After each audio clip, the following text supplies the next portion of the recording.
All right, journalists, you already made it so that you can view each other's work.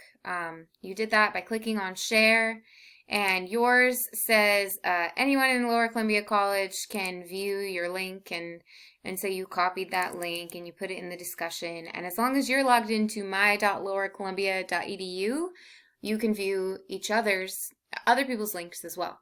But I need you to share these documents with me, and unfortunately, I don't have my.lowercolumbia.edu.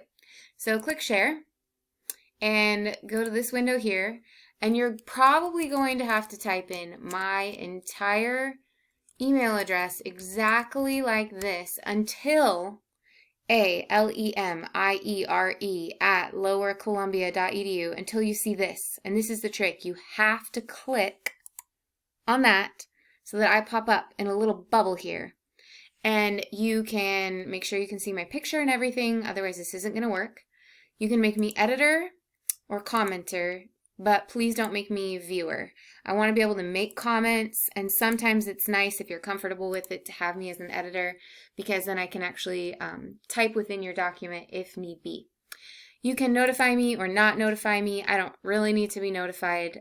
Extra notes or that message, I may or may not be able to see that. The email is kind of clunky when it comes in, so if you really need to message me, just email me through Canvas.